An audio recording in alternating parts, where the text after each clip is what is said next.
sécurité alimentaire est l'un des principaux enjeux de pauvreté au Mali. Il faut savoir que ce pays est l'un des plus pauvres au monde.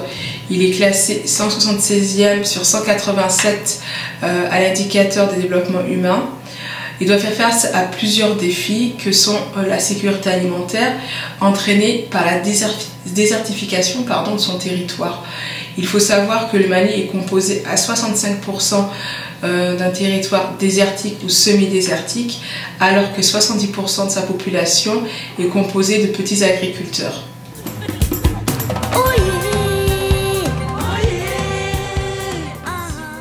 Comment arrivent ces chèvres en famille? En fait, tout commence par un don que vous allez faire sur le site internet, sur notre site internet. Donc votre don pour la chèvre va être envoyé sur le terrain à nos collègues qui vont faire ensuite l'achat de cette chèvre sur les marchés locaux et qui vont ensuite distribuer ces chèvres aux familles les plus vulnérables. Alors ces familles ont été identifiées au préalable avec la communauté.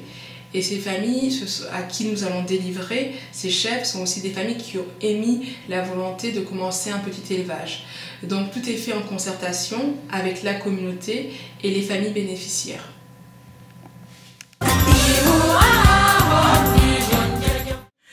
Nous n'avons pas fait le choix des chèvres par hasard. En fait, ce choix a été fait parce qu'elles présentent plusieurs intérêts. Elles coûtent moins cher qu'une vache, tout simplement, et en plus elles peuvent être élevées sur un territoire qui est plus restreint et elles ne nécessitent pas l'utilisation de terres cultivables.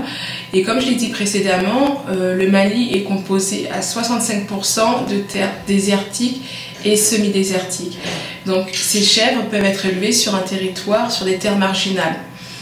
Elles présentent aussi un autre intérêt, c'est un retour sur investissement rapide. On peut commencer un élevage très rapidement puisque le temps de reproduction est assez court. Le troisième intérêt, c'est que ces chèvres permettent aussi des mécanismes de résilience, c'est-à-dire lors de non-récolte ou de crise alimentaire, et qui permettent aux familles qui ont reçu ce don d'avoir une source d'activité ou de revenus supplémentaires. Enfin, dans le quotidien, les chèvres permettent aux familles d'avoir accès à une source de protéines de qualité.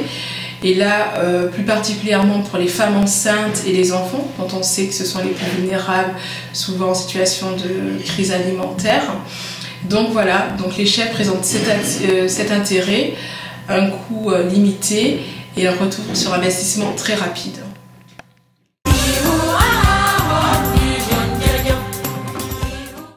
Les équipes de Vision du Monde soient sur place va permettre d'encadrer la distribution de ces chèvres. Les éleveurs qui vont bénéficier de cette distribution vont être sensibilisés et formés par les équipes de Vision du Monde.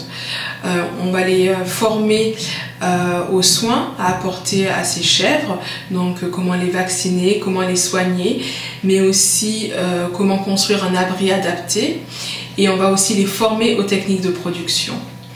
Donc en fait, ce projet présente un double intérêt.